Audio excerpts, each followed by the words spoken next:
This is Dr. Julie Mehta. This morning, we have distinguished author in our classroom in Loreto College, Calcutta, a discussion and a short interview with Mr. Prajwal Parajuly, born in October 1984. He's an Indian author whose works focus on Nepali-speaking people and their culture. Parajuly's works include the short story collection, The Gurkha's Daughter, the subject of our discussion today in Loreto College, Department of English, in the master's class. You've got a really captive audience today. We're all so thrilled.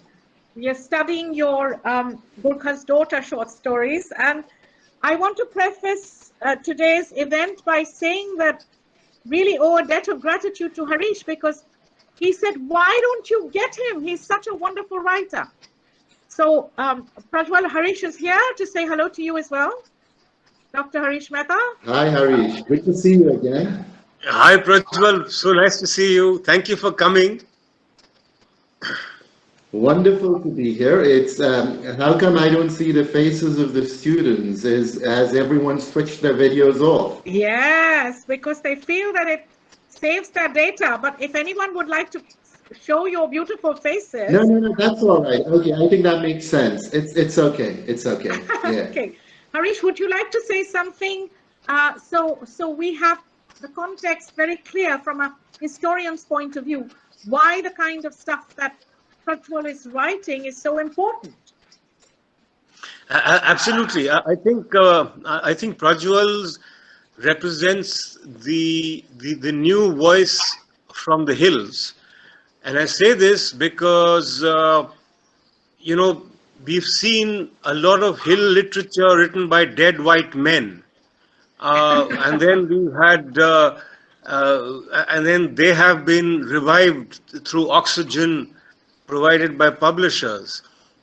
So oxygenated publications and reissues of dead white men is how we understood the hills for the longest time.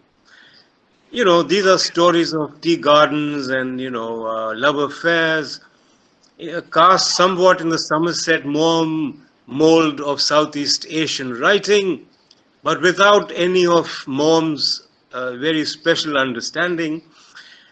And then we've in the last few years seen an interest by the outsiders, external novelists, not the hill people, who I'm referring to, who have written novels to some acclaim about the hills.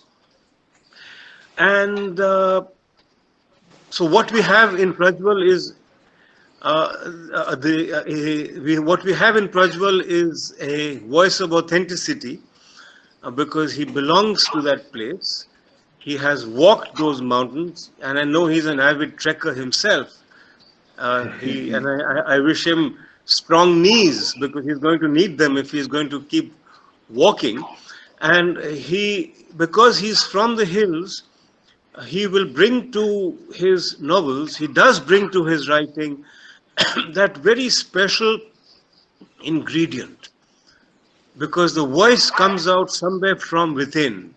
It is not external, it is an internalized experience which we read in his writing. So with that, I welcome Prajwal very warmly, and Julie, I wish you good tidings for your class today. Thank you, Harish. Thank you so much. So Thank you, Harish. It's so wonderful to hear from you.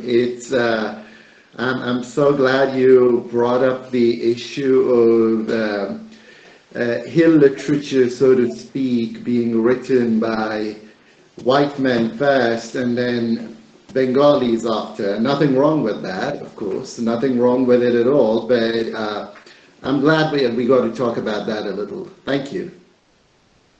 So, Prajwal, a big warm welcome.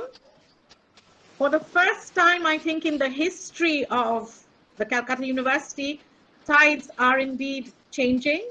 and it is inventive of the university now to include your compendium of wonderful short stories, The Gurkha's Daughter. So Prajwal was born in 1984, Indian author, works focus on Nepali-speaking people and their culture, and include The Gurkha's Daughter, which we are now traversing, and the novel Land Where I Flee, which I have, since the last 2 days, fallen in love with. And I'll tell you why later. So Prajwal grew up in Gangtok, the Sikkim region of northeastern India. Father is Indian Nepali and mother is Nepalese. Am I right? Yes, yes. Educated at Truman State University in Kirksville, Missouri, and the University of Oxford. And then he joined the Village Voice, a quite, an avant-garde establishment, and he was an advertising executive before he began his writing career.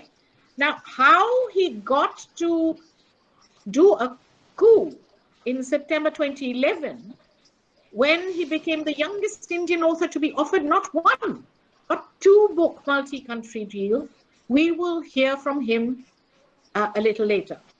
He published his first book in 2012, what we are studying, The Gurkha's Daughter, and then in 2013, I think Land Where I Flee, but The Gurkha's Daughter was up for the 2013 Dylan Thomas Prize and longlisted for the Story Prize. Am I right again? Did I get it all together? Absolutely, absolutely. Okay. And then what is interesting is that at the Oxford Centre for Hindu Studies in 2013. And in 2016, he was invited, which is very precious, to be a judge for the Dylan. He's written, voracious reader and writer in the New York Times, The Guardian, Statesman, and the BBC. So with that, Prajwal, may I start us off on a trajectory of a kind of conversation, which I think will be good to begin the day. So I find your stories and your novel very contemporaneous. There's a currency of now, your lived experience. I think Harish was gesturing towards that. So would you like to tell us a little bit about your growing years, your family, and all these experiences of being a Nepali, how they come to bear on your stories? Thank you, Julie. I grew up in Gangtok. I'm sure a number of you has visited it in a less complicated time. We had maybe one pizza place that opened when I was in the 8th grade, and nothing filled us with more excitement than going to this restaurant and another restaurant called Porky's and scanning the menu and ordering momos at the end of the day. So there were burgers and pizzas and fried rice on the menu, but we would end up ordering momos at the end of the day. Gangtok was, at the risk of being accused of romanticizing a bygone era, I would say that Gangtok was a pretty idyllic place to grow up in. We seldom locked our doors. I think in the late 80s and the early 90s, there were no murders to speak of. And I grew up in a family of lawyers. I come from a properly joint family. A proper joint family. So I grew up with cousins and uncles and aunts. Right next to a Protestant church.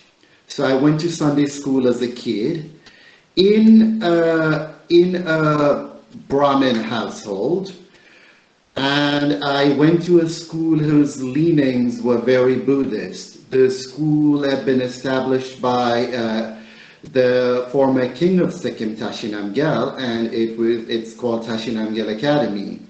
So there was a lot of religion in my life growing up.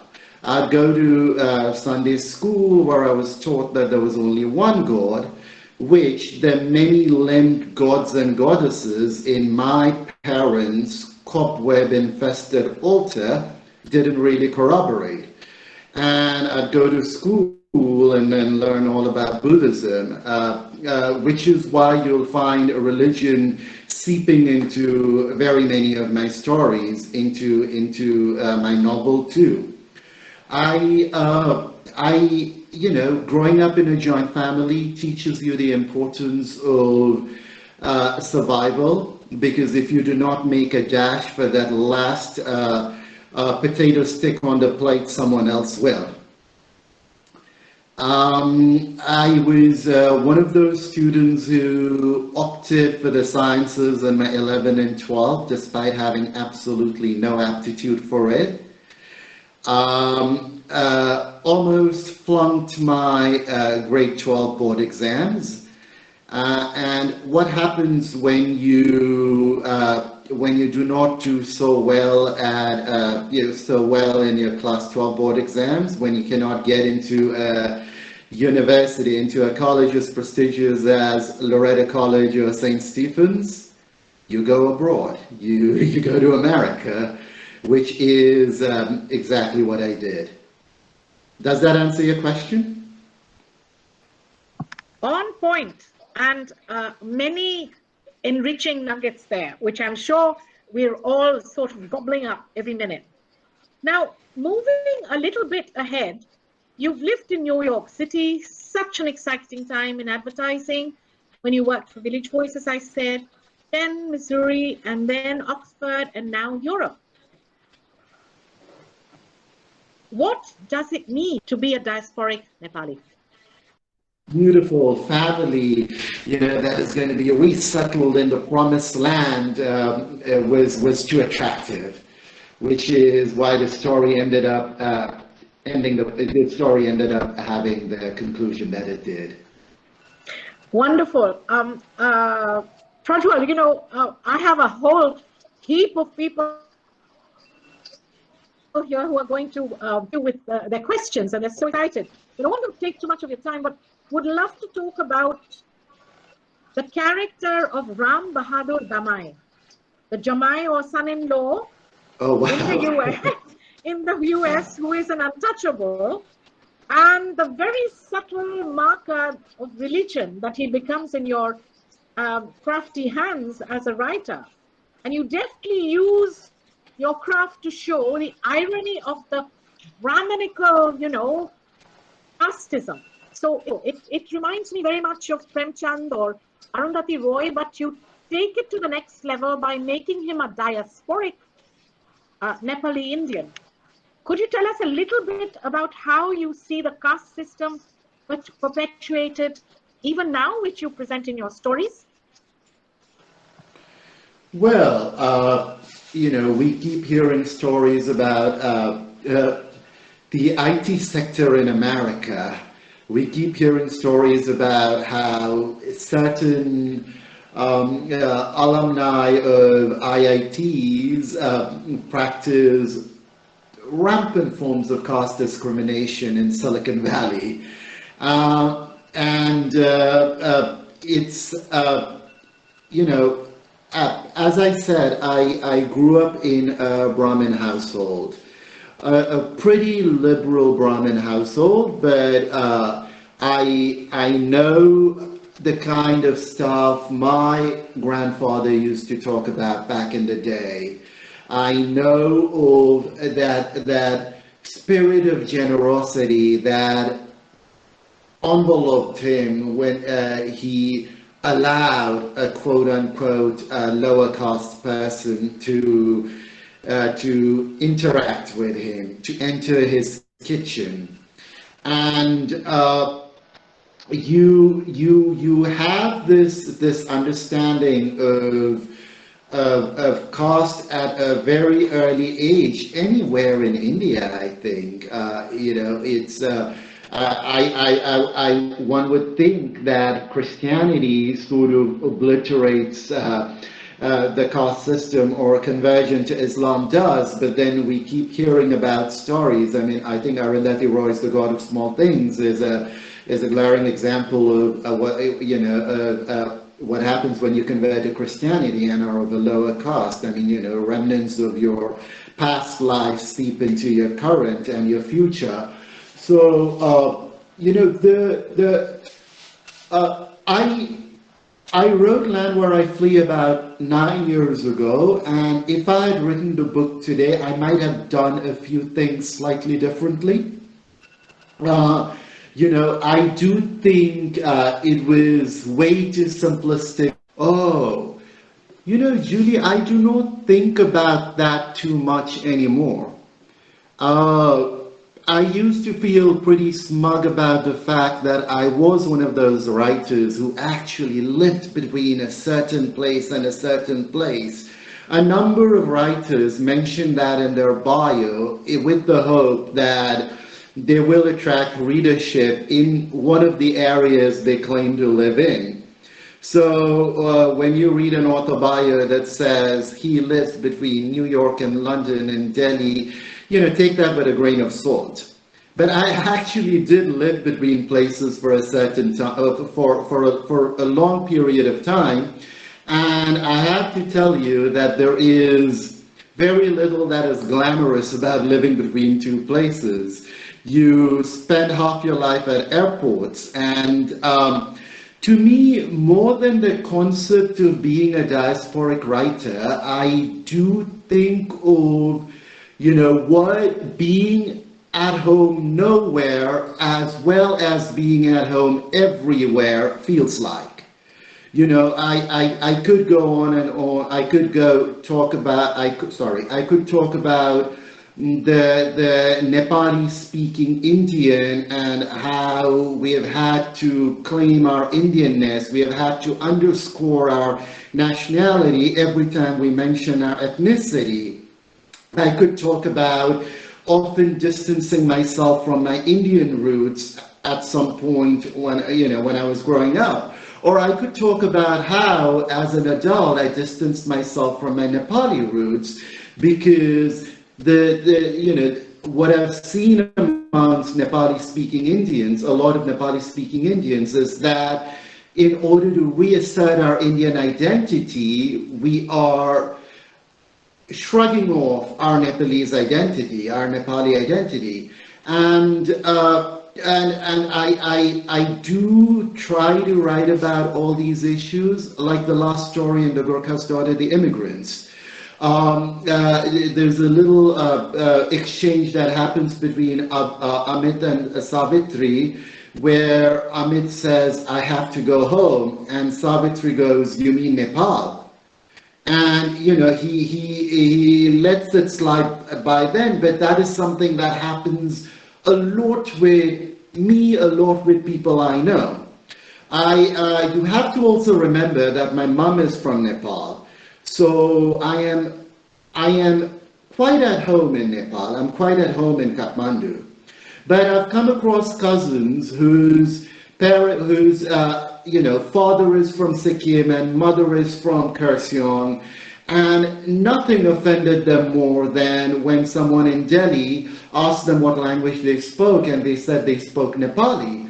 But when asked, the follow-up question to that, not even the follow-up question, the assumption was, "Oh, you're from Nepal."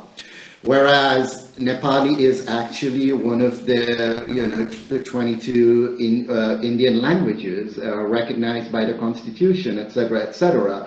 So I think I've answered your question in a roundabout way. I do not think of myself as a diaspora writer at all.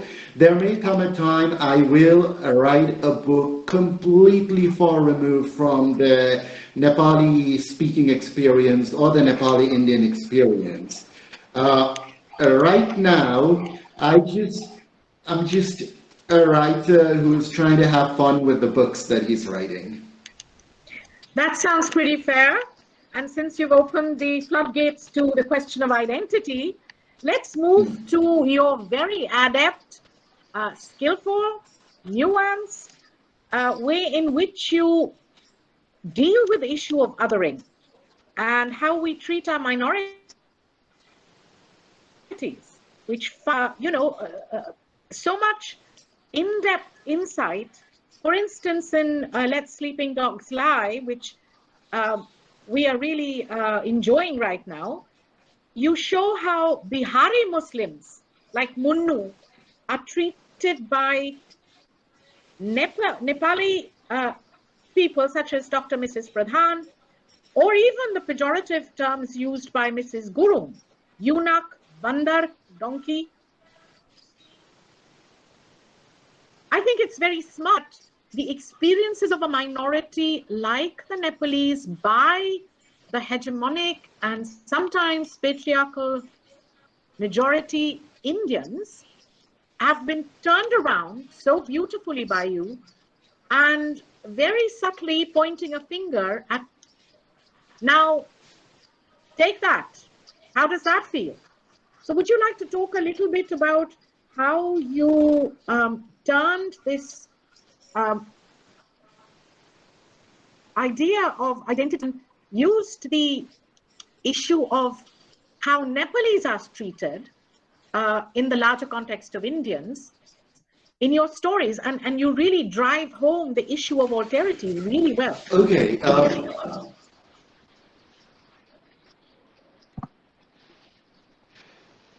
Thank you, Julie. This is the kind of discussion that an author dreams of having. When your books are read in the academic world, you think of your you find new ways of thinking of your writing. There is so much light thrown on so many aspects of your books that you didn't realize existed before. I'm thrilled that you might be amongst the first people to talk about the reverse racism that takes place in the hills here, which is why the stories Let Sleeping Dogs Lie. See, we in the hills have a bit of a persecution complex for good reason. You go to Delhi, you go to Calcutta, you are called names, there are pejoratives used left, right, and center.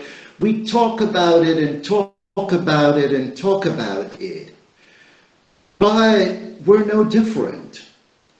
It is perfectly acceptable to use the word kanya, which is a pejorative term for Marwari. You use the word dhoti, another pejorative for non-hill people. To sort of differentiate between the hill person and the heartland Indian.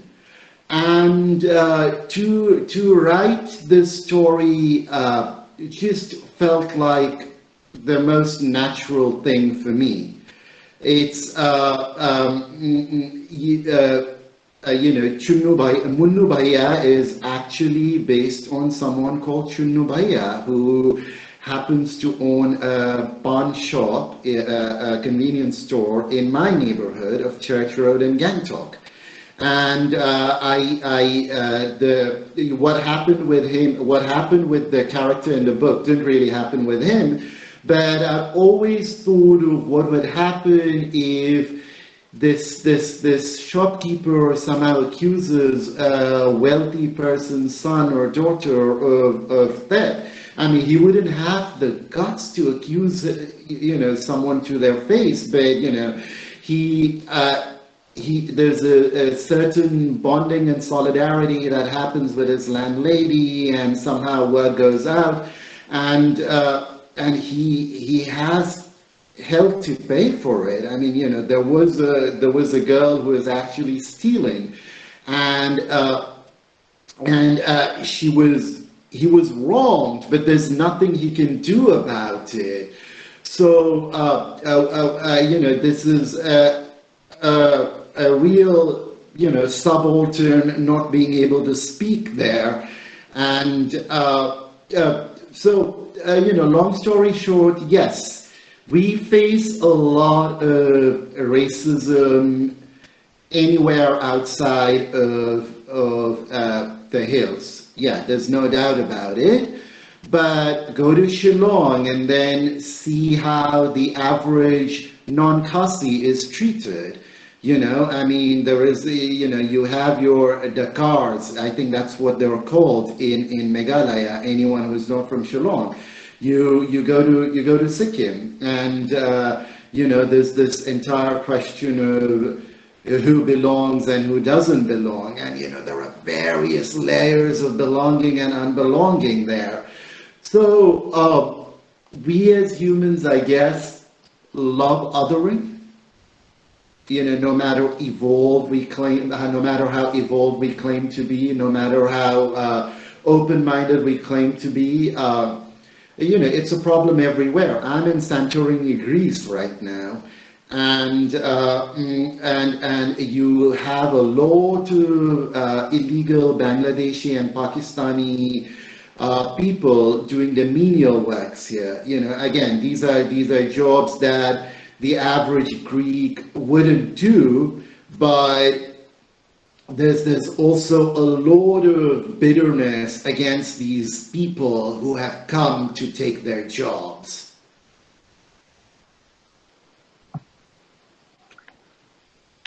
Absolutely brilliant. And that sort of brings me. Sorry, I have a tendency to go off on tangents, so if you need me to meander to the topic of discussion, please feel free to interrupt. Okay. I want to draw your attention to that very feisty woman you have characterized in And Is Her Land. I think her name is Anamika.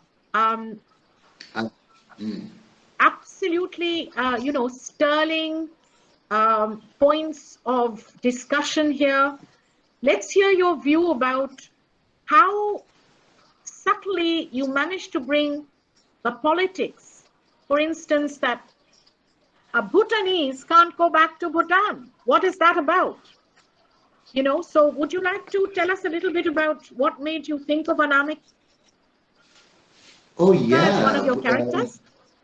Yeah, Julie, when we think of Bhutan, we think of the lost Shangri-La, we think of this beautiful kingdom, Buddhism, we think of the good-looking king, K4, the king after that, even better looking than his father, K5. We think of Bhutanese whiskey. But I realize that's not your question, so that doesn't answer your question, so I'll talk to you about Anamika right now. Anamika is such a strong character, one of my favorite creations, so to speak.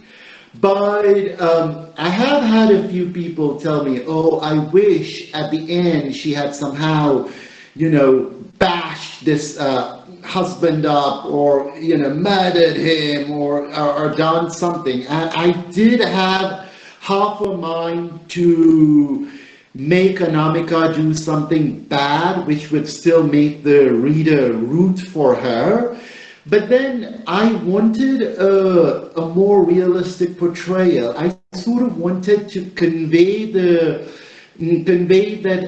the strength of a woman, or the strength of a man, or the strength of a human being has a limit. You're kicked out of your country, you've been abandoned by your first husband, you're taking care of your semi-valid father, and then you're beautiful, you're constantly attracting unwanted attention from men around you. You are married to this other person, it's a marriage of convenience, yes, but I guess it would have been perfectly becoming of Anamika to finally hope that life would have been better. And all that came crashing down when, she gave birth to a daughter. And I I wanted to encapsulate the fact that there is, there is only so much that a human can take, and Anamika is a character that I think of quite a bit. It's been 10 long years since 11 years since I actually created her, and it would be really fun to actually work on a book where she moves to America and then starts life anew, faces hurdles, challenges, does a more genteel version of chopping off her husband's penis, sorry, and then becomes this strong woman, and sort of like Chitralekha, the grandmother in my book. Now, I am sick and tired. I've always been a little wary of reading female characters written by South Asian novels who were weak, who were wonderfully one-dimensional, in the sense that grandmothers in so many South Asian books that I read growing up whispered stories into their grandchildren's ears, and then pickled onions and mangoes in the sun, and were full of affection. I have grown up around very strong women. And these grandmothers that I read about, I didn't really see around me.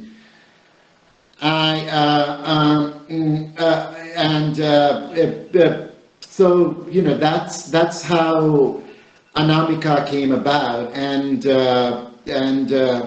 I sometimes do think about what would have happened if I had given her, if I'd given the story a slightly different ending, but that last bit where the cameraman, the camera woman, I think, tries to portray this, for me to portray a so-called lower caste person as being a good person, a beautiful sister being academically non-inclined, and the not so good-looking sister being academically inclined, and so on and so forth. But Ram Bahadur's character, Julie, I do think that the character of Ram Bahadur is a little one-dimensional, and again, this is for you as well as the students here. I wrote the books a number of years ago, so I can look at them with a more critical eye now than I did 5 or 6 years ago. And in my opinion, the character of Ram Bahadur is actually one of the weaker characters in the book. He doesn't even have any opportunity to defend himself. And part of the reason, of course, is because he's just a side character. He's not one of the Nikki and Ram Bahadur and Manasa's husband are all, are not really the main characters. But, these are things you think about years after you write a book. You go, okay, I might have made a faux pas with that one there.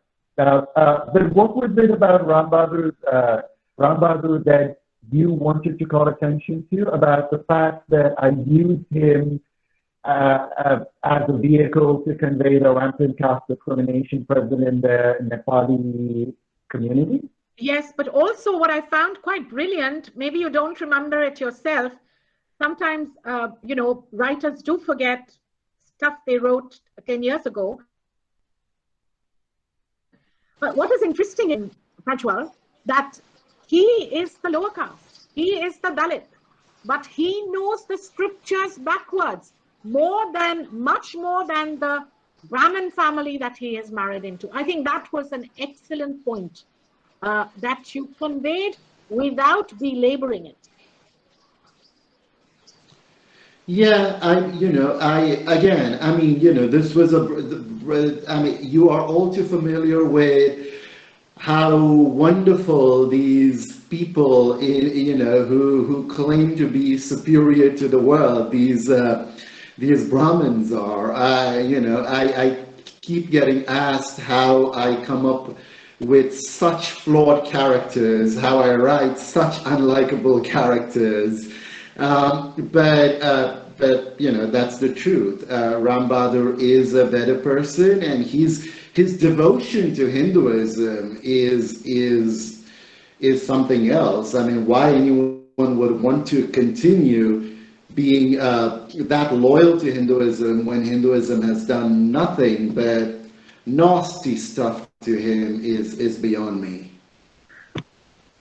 I think that is what makes, the idea of the death of the author and the birth of the reader come alive in your books, because you leave the door open for the reader to decide, and you don't ever, pontificate. So that is another point I think is quite, alluring about reading, is that there are 100 ways to skin a cat, and you let the reader decide how to do it. So without further ado, let me just open it up to the class, and open it up to Dr. Roma Bhattacharya, who has an interesting lineage similar to yours, lived in New York, out of Oxford. She's a DPhil from Oxford, and she's lived in Nepal, knows the human rights situation. Aka Mukherjee, who is here, but first I will call upon my students. So Nikita, would you like to go first? Okay, ma'am. So firstly, this discussion has been very enlightening, and a lot of the topics that we did discuss today, I felt like it was something that I would have preferred if I had a relative that I could have spoken to about this, because as a Nepali person, this is a conversation that we tend to skip over. It's funny because it does happen in our lives every day, but we prefer to pretend like it does not exist. It's such an uncomfortable space to talk about. So my question is, just a second. Okay. So for a millennial writer that is contributing to this vast universe of literary canon, what advantage do you have? Do you think that you have regarding this text? So my question is regarding your relationship with the general reader and your relationship with the academic scholar. So as a millennial, what do you think you can present? Okay, so okay, I think, okay, let me go back to the time I got my book deal. Okay, I was a 26-year-old, which is a fetus in the world of literary publishing. And I was still a student. I was doing my master's, and for whatever reason, the book deal caught the attention of the media. The media got very, very excited about me even before they had read a word of what I'd written. So for the Hindu to call me the harbinger of the resurgence of the short story, and the BBC to call me the next big thing in South Asian fiction, when my book was not going to be published for at least another year and a half, was a little ridiculous. Okay? Upon closer reading, I realized that, I was a good story for newspapers. Part of that was because I was a Nepali speaking person. Another reason was because I was from the Northeast. A third reason was my mom was from Nepal and my dad was from India. So all those definitely worked to my advantage. Okay? You asked me what advantages I had as a writer. Those were definite advantages. I come across a number of excellent books that are published out of India, which do not get publishers in the UK, or the US, and And then we also have this tendency in India where if you have had success in the UK or the US, where, if you have received a stamp of approval from a publishing house in the UK or the US, you get more attention in India. Publishers in India will pay more attention to you. Newspapers in India will pay more attention to you. So I started with all these advantages, which have nothing to do with how good or bad a writer I was. Okay? Again, I make no bones about the fact that had I been a writer writing about Calcutta, chances are my publishing journey would have been different. It helped that there had been no one before me to write about the Nepali-speaking world for an international audience. I got lucky that way. I know there are, I've read hundreds of excellent Nepali writers who write in Nepali, but I growing up, I didn't read a single Nepali writer who wrote in English. Okay?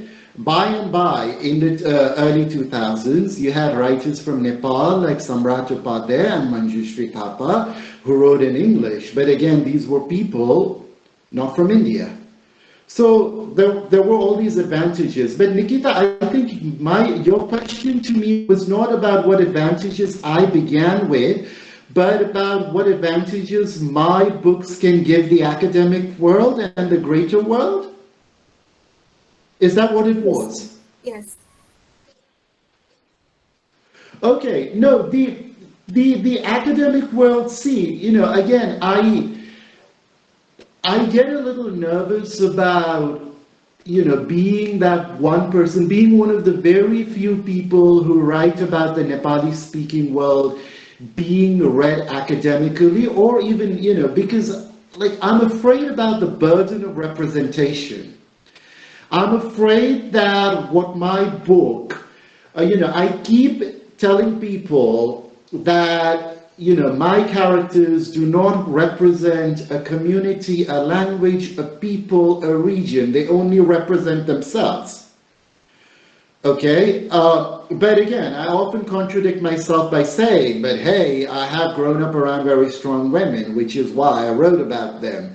So it's a bit of a double-edged sword here. The one advantage that I think the academic world has in reading my books is, this will be very different from what a lot of people will have read before. But I can't really think of other advantages. I know I'm a good writer. I don't think I'm an extraordinary writer. I do think that The Gurkha's Daughter is a fairly accomplished collection of short stories as a whole. I think it works very well as a whole. I think individually the stories are a little above average. Landwar Rifley, have the students read Landwar Rifley, or is it only you, Julie? No, we have that on our we have that on our on the second list, but Landwar Rifley is not on the syllabus. Okay. I do think Landwar Rifley is a slightly overwrought book. I do think that it tries to be virtuous when the virtuosity hasn't yet been earned.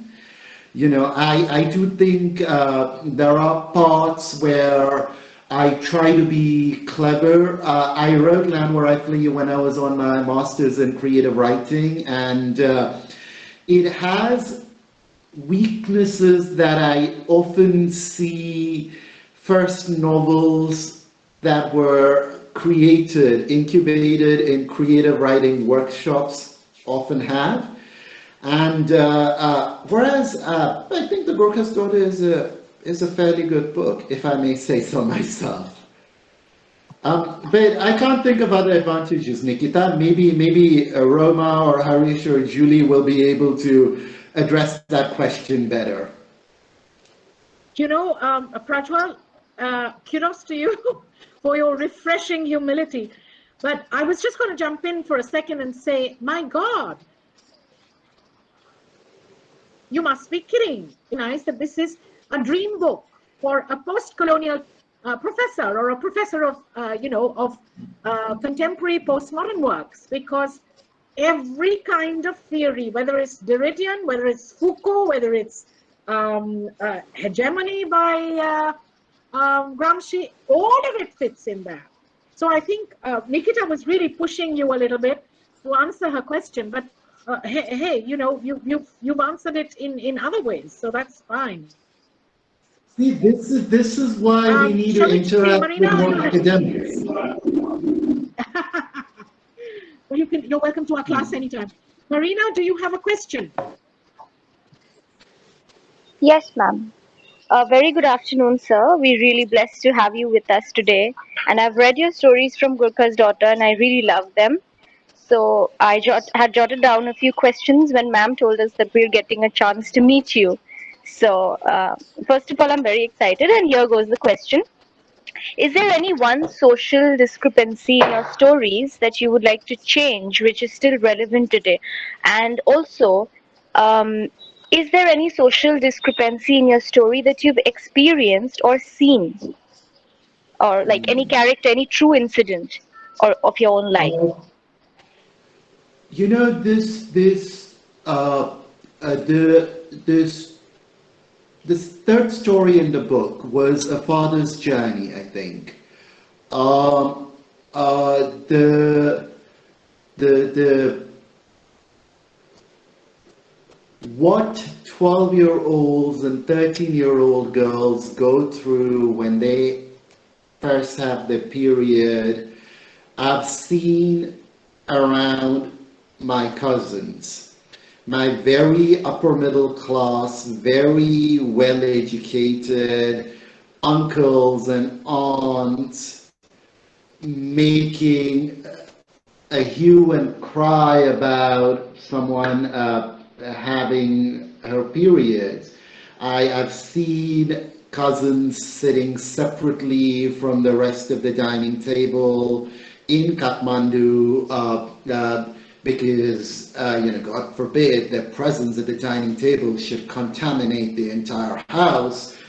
And I also know that more draconian versions of that exist in the villages of the Nepali-speaking world. I know that women are banished to cowsheds during this time. Of course, there are supporters of the practice who claim that the practice was originally started because a woman is weak when she has her period, and this was the ostracization was a way, the quarantining, so to speak, was a way of allowing her to rest. I don't buy that for even a single second. But if there is one thing I wish I could outlaw, it would be that. Any parent, and what is interesting is I've seen mothers enforce this, this forced quarantine more severely than fathers. It's actually women perpetuating this extremely sickening ritual. And I've also seen, like this 12-year-old girl that's going through all these changes, and then, the fact that it's, oh God, like I remember how traumatized I was when I saw the first wisp of a mustache in my face. Okay, and this being called attention, the fact that you're embracing adulthood is being called attention to in this almost hush-hush, but again, this very blatant way is, I can't imagine the kind of trauma that these girls go through. So that's the answer to your first question. What was your second one? Oh, what if I've experienced any of the things there in the stories? I I don't think so. I have been told by a lot of people that the character of Amit, the New York based story, the immigrants in the immigrants was autobiographical. It wasn't. But I have begged and borrowed, and stolen from the experiences of a lot of people around me. And there is a character in Land Where I Flee called Rutwa who might be Prajwal Parajuly gone bad. And he is an evil character, has absolutely no redeeming qualities, but I mean, but I guess that's for another day. Marina, the cleft is again, it hasn't been, it's nothing I have experienced, but I stole the story from a cousin who hitched a ride with one of our common aunts, and yeah, of course I embellished here and there, and there was an Australian character there too. So yeah, as a writer, you beg, borrow, and steal, and you also use your own experiences. But I cannot think of any of the stories in the Gurkha's Daughter stemming from my experiences. Prajwal, I think you prefaced the book beautifully with a dedication to your old friend Shiva Bhakta Sharma, was it? So My grandfather, yes. in the class, we are very, we understand that you love the oral tradition of telling stories. So does that sort of fit into your answer, which you were providing, Marina? That you garnered and gathered these stories from the spoken word, right? Yeah, oh, absolutely. We have such a strong oral tradition. I don't know what's going to happen to it now because I do not really see parents telling stories to their children anymore. I see them reading stories out aloud. I mean, that's if the kids are not glued to their laptops. But I do not, like one of my favorite childhood memories is my grandfather lying in bed with all of us cousins, around him in various stages of sleep, or semi-sleep, and this man was a raconteur and a half. He used to claim all the stories he told us were true. Oh, they were fabricated. He loved telling stories about having run away from his house at the age of 13 or 14. And, I think I became a storyteller, even before I was 3 or 4.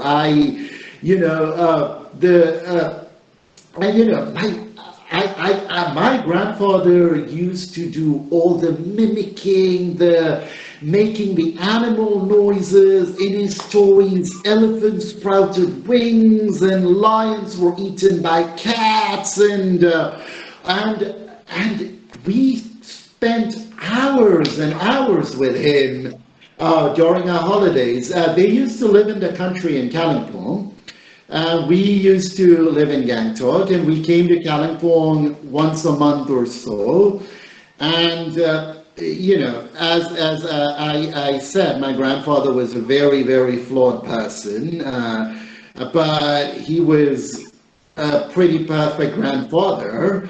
And he was the greatest storyteller. To date, I haven't met a storyteller more enchanting than he. Fascinating, fascinating. Let's see now. Melanie, are you around? Do you want to ask a question? Ma'am, if I did, first of all, thank you so much, sir, for speaking to us because it's been absolutely wonderful.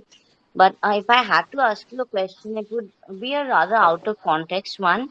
The first would be, if there are books that have like made you cry or made you really like really got to you, which was the first book that ever did, and why? And a second question would be, when you're writing, do you feel like at some points of time that you might be projecting yourself onto the characters you write? Or is that something you avoid? Or is that something you think is possible to avoid? And if you do project, then how much do you limit yourself in that?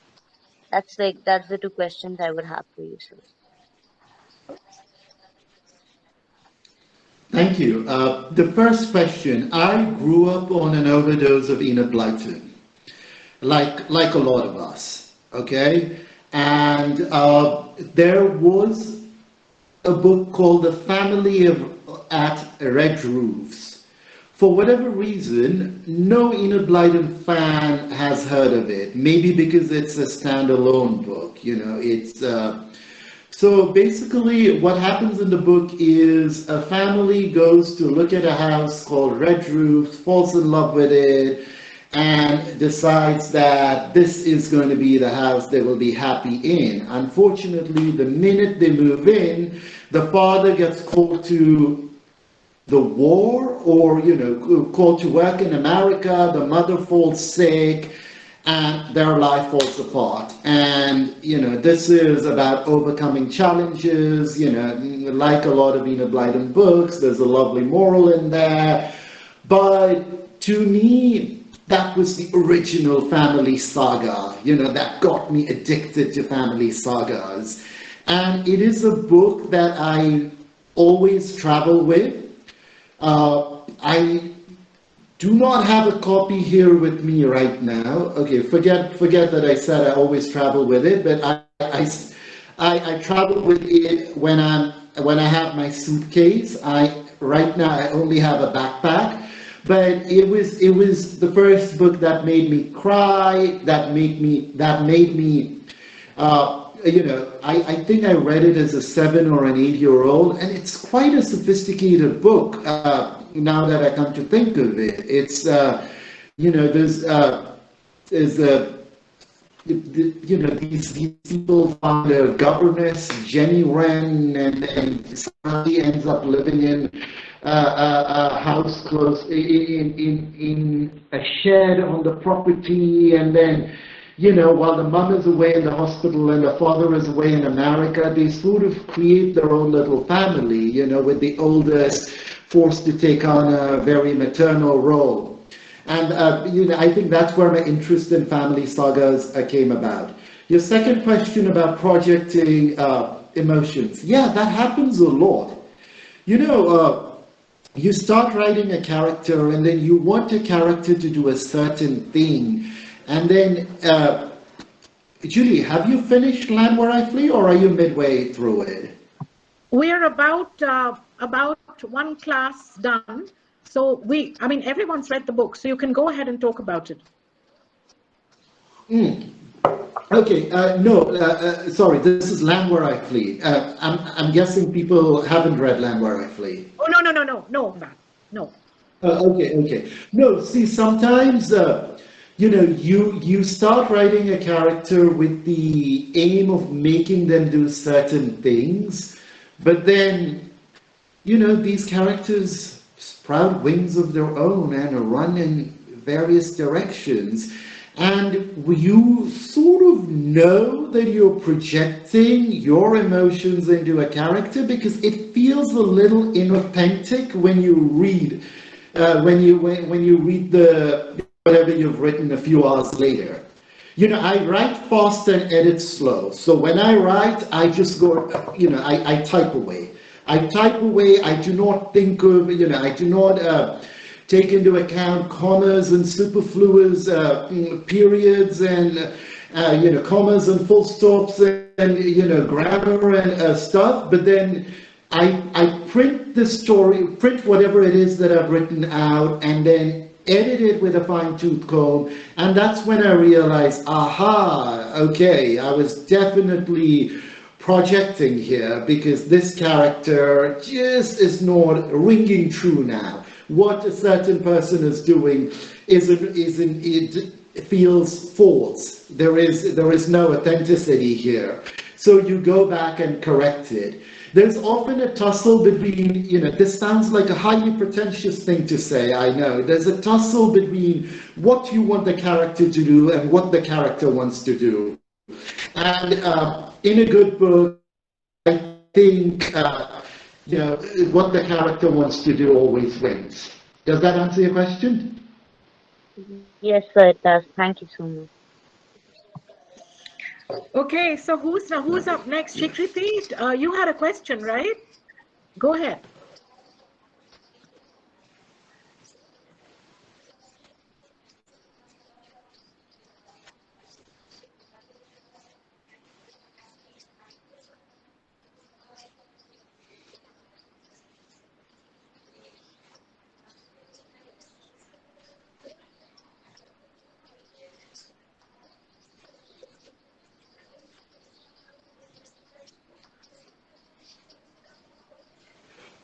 See, I grew up around women. I have two older sisters. And what I later realized was being called a nuanced portrayal of women, a sensitive portrayal of women, very intelligent portrayal of women. These were, these were things I grew up with. It wasn't like I had to try too hard to write female characters. As I said, the thing about the period, I could sense a cousin's face contort when we had a puja in Kathmandu. We had a puja in Kathmandu, and the priest was offering the tika, the vermilion paste to everybody, and then when he was about to offer, when he was about to place something on the cousin's forehead, her mother threw a fit and said, "Oh no, do not touch her! You are not going to touch her at all." And then she yelled at her and banished her and said, "Why would you come here at this time?" So the fact that she was and like I could see her contort. She burst into tears, and then so of course I decided to encapsulate that in a father's journey. So what reviewers have called a nuanced portrayal of women is just, I guess I was blessed to be surrounded by women. And there's one more thing here. I enjoy writing female characters far more than I enjoy writing male characters. Okay? And again, I would go as far as to say that my male characters are kind of boring. In Land Where I Flee, the novel, I think my male characters are far less nuanced than the female characters.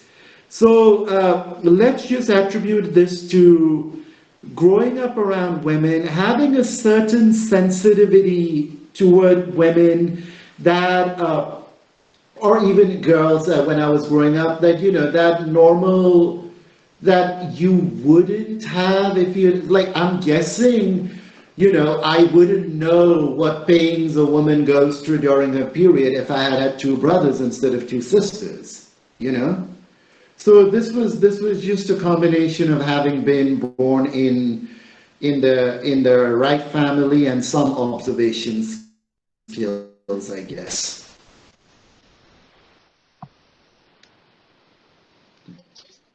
All right. Yeah. Thank you so much. I won't call out anyone, but it's open floor.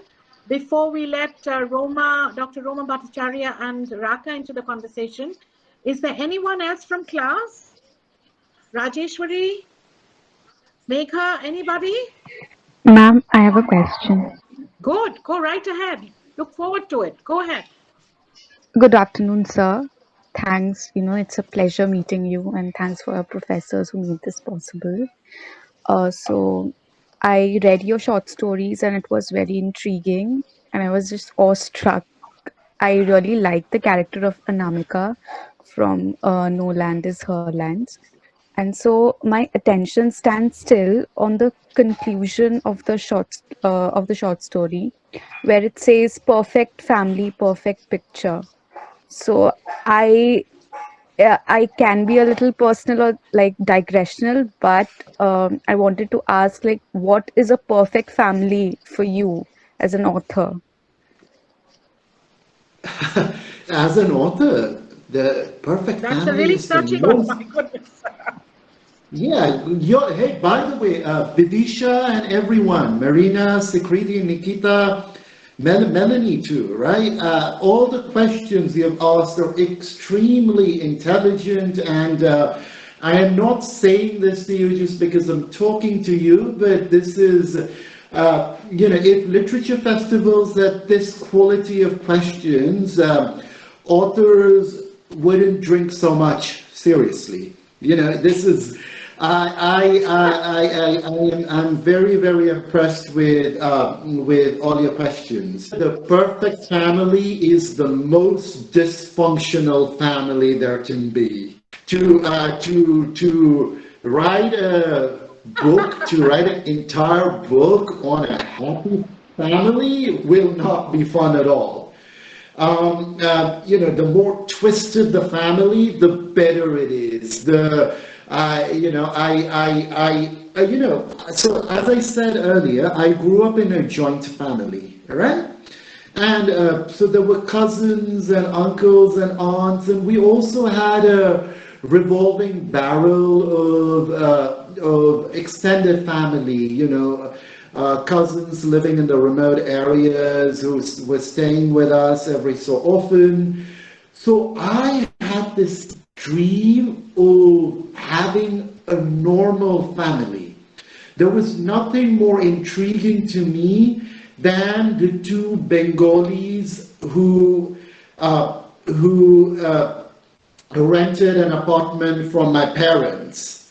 You know, there were two Bengali families. Both the Bengali families had only, had only one child. Okay, and then the parents' entire focus was on the one child. So very different from what it was like in my family, where there were so many kids, where the idea of parents focusing on only one person seemed alien. And that's how my interest in families was born. But and then you went to these friends and asked them, what they wished for, and they would say, "Oh, I wish I had a family like yours. So many siblings and cousins who are siblings who are cousins. Oh, this is so much fun, etc., etc."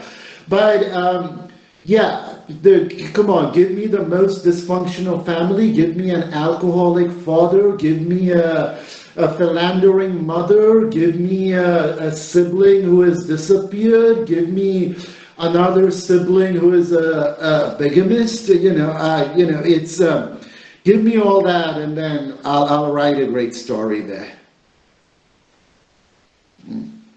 Vidisha, you can see where there's so much wry humor in this man, huh? Yes, ma'am. Thank you, sir. Thank you for the answer, for Okay. the response. Any more of us? Anyone Yes, else? ma'am. Ma'am. Yes, Rajeshwari, Ma'am. go ahead. Yes. Hello, sir. Thank you for your Um, so precious time. So I have a question. In the first short story, "Let the Sleeping Dogs Lie," the ending is a bit kind of an open ending. Like the open is kind of the readers to think what happens next.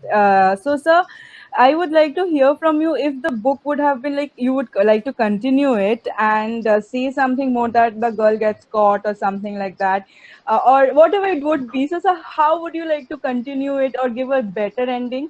And so, for the next story, Further's Journey, which is a deep story which I felt, and it's amazing. So in that story, Supriya, her father was very lenient and open-minded, whereas her mother was a bit, I would say, narrow-minded and believed in this caste and religion and wanted to her to marry a Brahmin. And but sir, her father was not like that. Was kind of open-minded and wanted her to be happy in no matter what circumstance. So why did Supriya build this thing in her that she will only marry a Brahmin no matter what his character? Like we have this thing in Bengali that no matter how bad a gold ring is, it is gold. Like no matter how imperfect it is kind of accepted. So in this character of the Brahmin that Supriya wanted to marry is imperfect, but still is not accepted by his father also. But still, at the end, she says that he is still a Brahmin. So I would like to know that why did she have this Again, mentality? another brilliant question, Rajeshwari. It's very interesting. My favorite story in the book is the Darjeeling-based story about Rajiv and the Christian missionaries, and you realize how bad a judge you are of your own writing when you see that story is not singled out by a single reviewer or a reader. I think that story is by far the strongest story in the collection, and there is not a single person in this world besides me who agrees with it. Okay, that's a digression there. But I think all my stories are open-ended. Rajeshwari, it's not just the first story or the second story that's open-ended. I think all the stories are open-ended. Don't you agree? Yes, sir, I do. But as I read the second story, which is the father's journey, I felt that it's concluding where it started, as in she wanted to marry a Brahmin no matter what. And here, he being imperfect is ending that she wants to stick to that decision of marrying a Brahmin. So it's my opinion that No, that's. I Yes. remember that little conversation they have when she is 6, when the father goes, for you to be a Brahmin, you have to be married to a Brahmin, for your kids to be Brahmin, etc., etc. And, I, it could have been like, when as a 6-year-old, you're told something like that is bound to create an impression, right? Yeah, and she realizes I'd say her dad is sort of grudgingly open minded. I don't think he is as open minded as you are likely believing him to be. But I mean, take into account that and the fact that this girl has grown up in that atmosphere. Think of how many we are Brahmins, we're superior to the world conversations might have happened, not just with the father, not just with the mother, with her cousins, with her family members, with her relatives, with her school friends. And you are a product of your environment no matter what. It's as a person who has had experience with Calcutta in the past 4 or 5 years, I was struck by the broad-mindedness of people in Calcutta when it came to caste. That's unfortunately not how it is in Nikita. Where are you from? I grew up here. I was born in Siliguri. So, yeah. Oh, you're from Siliguri. Okay, all right. Okay, but you grew up in Calcutta.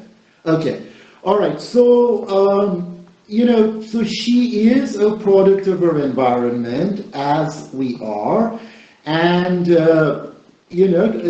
she didn't really have it in her to get married to a non-Brahmin. Again, I know of cousins who've done that.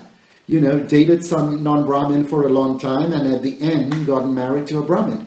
And things are changing. Things are changing. The best way to effect change is for someone in the family to get married to a non-Brahmin. That's the best way. Parents do come around if they're wise. There will be the occasional hard-headed idiot who will not come around, but they're changing, but the change is gradual. With my generation, someone getting married to a non-Brahmin in my family wouldn't really be an issue. With my parents' generation, if someone got married to a non-Brahmin, there'd be that entire, oh, kind of a thing. With mine, it'll be, oh, what cost is it, sort of a thing. Does that make sense? Yes, sir, absolutely. All right. Going good. Reshmi, are you up for a question? Yes, ma'am. Yes. Hello, Go sir. ahead. Good afternoon. Thank you so much for joining us today. And it's really amazing that we are getting to hear about the author and the author's life from the author himself. So we are very thankful for it. And sir, I think the favorite story in Gurkha's Daughter for me is No Land is Her Land Again. And I would also like to ask something about the ending of the story where you mentioned about the family. So, sir, my question is how being a refugee affects or affects the family dynamics? And especially for the trade, Sorry, especially could you repeat your question? how Rishi, being you a broke off. refugee, Oh, how being a refugee affects or yeah, yeah. affects the family dynamics, especially Oh, in treatment of the other. Like in the end when they are getting a picture, they don't include the father, so it's almost like the father is being otherized within the family. So could you please comment on that? uh, you know, I have a term for a lot of romances that I've seen taking place in foreign shores amongst refugees. I call it need-based romance. It's a very crude term, where people sort of enter relationships knowing it's the most convenient thing to do. And the immigrants, the last story in a book, had the potential to be a story like that. It ended up being more of a love story than I thought it would be. But family dynamics, like refugees have lives far more difficult than you and I will ever have. Okay, and so it's the I mean, what may not pass as okay for us. I mean, we may not be accepting of certain things. Let's take into account a relationship. I mean, if Anamika were not a refugee, would she have even gotten married to this guy? Perhaps not. And let's not forget the fact that this guy is getting married to her only with the purpose of getting a green card. I mean, the more difficult your life is, the more amenable you will likely become to not accepting, to embracing relationships that are not picture perfect, right? Yes, sir. It is almost like settling for whatever you are getting. Yeah, exactly. And I mean, that happens quite a lot. I mean, say I get divorced, okay, and my self-esteem is at an all-time low. And, I've gone on a few dates. Each one of the dates is boomeranging on me. And, I finally decide, okay, this is awful. This doesn't work for me. So I will get married to the next woman that comes along. It happens to people all the time, It's, yeah. I think that's that's something to mull over, Reshmi, right? Yes, ma'am. Thank you, sir. Okay, Roma. Just Go ahead and ask your question. We've kept. Yeah, go ahead. I'll just be very brief at the late end of the day. पहला तो प्रज्वल भाई को हमरा ढेर खुशी नमस्ते, ढेर खुशी लागे हाजुर के साथ कुरा करके. Speaking a bit in Nepali because Nepal is my adopted A home. bit? Wait. How do you speak Nepali, Roma? म Nepali छ. No, I'm How just do you joking. speak Nepali? Nepal is my adopted home. I was there for 3 wonderful years. So I greeted you in Nepali. I'm sure Julie wouldn't mind. At this late stage, I just want to be very brief and say what an honor it's been to listen to you. I could talk to you forever. We are connected by Enid Blyton, Oxford University, Manhattan, and Nepali culture. So I could talk to you forever. I just want to end with a small prayer, if I may. And the prayer is this. What I learned today from you is the power of the creative imagination. We in academia like to label the hill literature, and these are important. Politically, I understand, from Nepal, from south of Nepal, from here, from there. But the point is, what you taught me today is the power of the creative imagination and the power of telling stories. So I'll just end with a prayer, if I may, from my lived experience in Nepal. I came to it from Europe. You're sitting in Santorini. I was working in the former Yugoslavia before that, so I've been sitting there also. 3 quick things is what is terribly important for me about Nepal, which industrialized societies, I classify the world not as North and South, but industrialized in societies around agrarian cultures, is the love I experienced there. हाम्रो मायाका धेरै धेरै कमी छ in the world. We have Nepal should be exporting its maya. That's number 1. Number 2, it's spectacular. I used to fly over the Alps regularly. There's nothing like the Himal. You have the richest ecological biodiversity system in the world. Okay. Third is the aesthetics. I tell my Oxford friends, you have to switch your aesthetics, the language of aesthetics when you go to Nepal. The poorest country in Asia, every corner is like a World Heritage Site. So while you have talked about the burden of representation, I leave you with this prayer that in the future, you will not leave some of these things of your very rich heritage behind. Thank you, Prajwal. There you go. Roma, thank you so much. I know I need to talk to you about all of the things we have in common. It was so wonderful to have you in the audience. WhatsApp and her email, so you can be in touch. This is quite wonderful. Thank you, Roma. Thank you for being here. And you are the only outsider I've let into the class, and Harish too. Prajwal, what can I say to you? Aside from thank you for the light you've shed on your creative process of your life and the highlights of what's in your creative imagination, I think you bring the human condition to bear on the young people today who are in this class. And because I have no children, I always say these are really like my kids. So I think one of the gifts you've given them and left them with is, hey, there's a story within each one of us. Start writing. Thank you so much, Prajwal. Thank you. Thank you so much. Thank you, Harish, for bringing Prajwal. Thank you, sir. Harish, bye-bye. Okay. Thank you so much, sir. Thank you, sir. Thank you, sir. Thank you, sir. Thank you so much, sir. Thank you so much, sir. All right. Okay, thank you, everyone. This was wonderful. Take care. Bye-bye. Okay, bye-bye. Take care. Thank you, Prajwal. Bye.